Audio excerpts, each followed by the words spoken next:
Hello everyone, back again doing a Fatal 4-Way on WWE Day of Reckoning 2. I'm not going to be playing the match, but I'm going to put it on. It's Batista versus John Cena versus Hulk Hogan versus The Rock.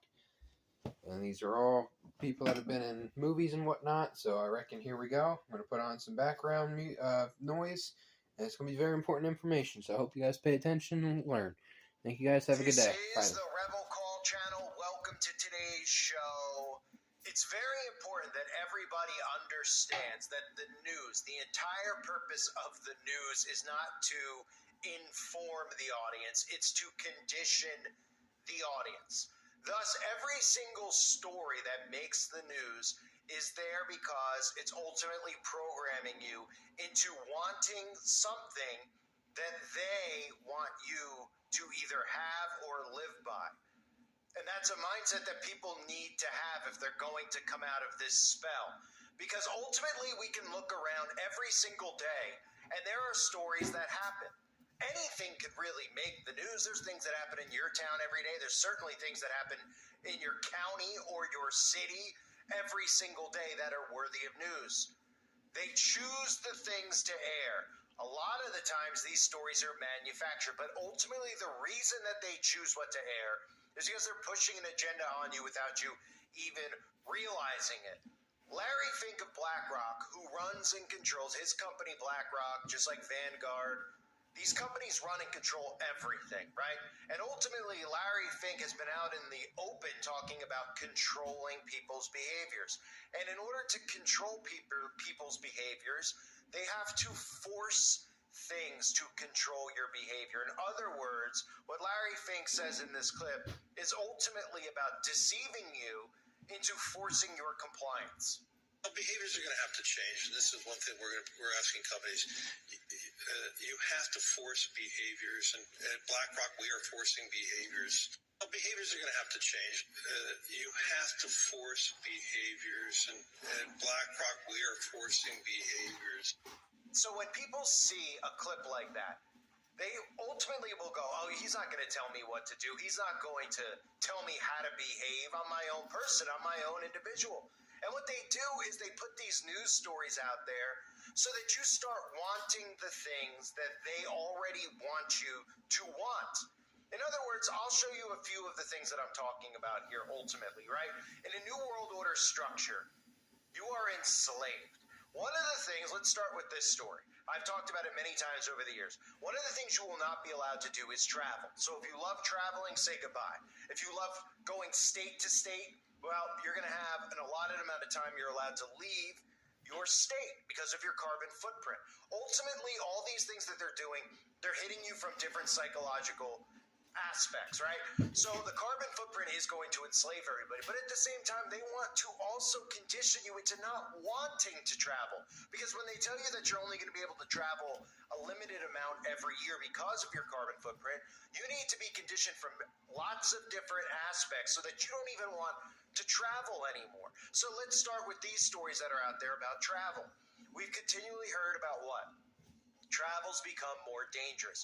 Travel is bad for the carbon footprint and for the climate with carbon emissions. So not only are they going to condition you into traveling less because of the carbon footprint, they ultimately want to make sure that you don't even want to travel anymore. Because remember, it's global enslavement, but there's not enough prison cells to put us all inside of. So we're going to enslave ourselves by wanting the things the government already wants for us.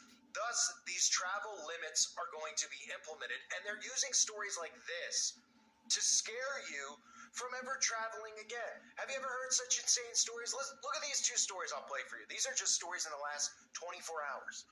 Woman accused of growling and biting passengers. That's one story, so that's enough to make you not want to get on a plane. And then, of course, we have a story, if you haven't heard these Boeing whistleblower manufactured stories to make you afraid to get on a plane because they're telling you that the planes are no longer safe. The planes are suddenly falling apart in thin air because they're trying to cut corners and make more money. So people out there again hear these stories and they go, I'm afraid to get on a plane. Well, guess what? That's the point. And also new tonight, growling and snapping her teeth. That's what police say a woman did on a Spirit Airlines flight before they arrested her. This is a look at Lanika Dillard. Documents obtained by the 8 News Now investigators reveal Metro had to get everyone off the plane at Harry Reid International and physically escort Dillard out. She faces a charge of violating airport rules. She's out of jail but due back in court on May 29th. This morning, growing turbulence for one of the world's largest airplane manufacturers, Boeing, as the federal government has launched a new investigation into the company amid allegations about one of Boeing's airplanes. The FAA tells NBC News it's investigating new whistleblower claims made by a Boeing quality engineer about the 787 Dreamliner. The latest claims, first reported by the New York Times, come after a series of dangerous mishaps involving other Boeing planes in recent months. The whistleblower, Sam Salahpour, says sections of the Dreamliner's fuselage are put together improperly and that after thousands of flights, it could break apart mid-air. In a letter to the FAA, his attorney writes it is likely to cause premature fatigue and failure over time in 2 major airplane joints. He is alleging that Boeing knowingly took a series of manufacturing shortcuts in the construction of the 787. Boeing says it is fully confident in the plane, which has undergone intense stress testing, adding these claims about the structural integrity of the 787 are inaccurate and do not represent the comprehensive work Boeing has done to ensure the quality and long-term safety of the aircraft. This latest whistleblower worked at a Boeing plant in South Carolina, the same plant that employed another whistleblower, John Barnett, who was found dead last month with what appeared to be a self-inflicted gunshot wound. The new Dreamliner allegations come as the company faces intense scrutiny after that mid-air blowout on a Boeing MAX 9 Alaska Air flight earlier this year and 2 fatal MAX Air crashes overseas in 2018 and 2019. Congress is planning hearings next week. Boeing is putting profits and production speed ahead of quality and safety. So that's the first manufacturing of behavior, right? Making you afraid to fly, making you compliant with what they ultimately want is for you not to travel or fly anywhere anymore. And that will tie into the carbon footprint. The second stories out there, you may have noticed there's an uptick in stories about road rage. Now, does that mean that there aren't crazy, unhinged people around us? No, of course, we see people driving crazy all the time. A lot of them are texting and driving, which is just as dangerous as drinking and driving these days. But a lot of the stories we see, if you do a search about road rage, they are popping up everywhere by design. You see, road rage has been around for a long time. There's crazy drivers, okay? Now, again, they might be more enhanced now because people are a little bit more narcissistic. They're a little bit more out of control. And, of course, younger people are driving way more recklessly than we've ever seen.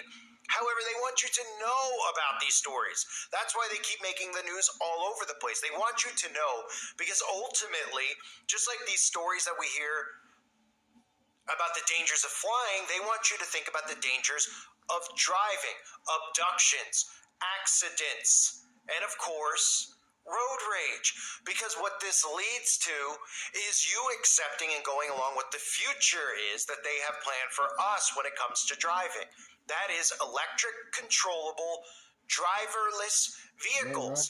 And in this world, in this reality that they're trying to create, they don't want you to think that having the freedom to drive is a freedom. They want you to think that having the freedom to drive is actually more of a chore and a burden, and it's extremely dangerous. And the resolution for this will be self-driving vehicles where people can't get out of the car, where there's no more car accidents, there's no more road rage, thus the smart city technology, thus ultimately the world they're trying to create for us, and they want you to want it. So look at these stories about road rage and think how many people see these stories and are afraid to go out in their own car and drive. Also developing this morning, the woman who was severely hurt in an apparent road rage incident in Hopkinton, well, she's died. Destiny DeKoff's mother tells us her daughter passed away yesterday.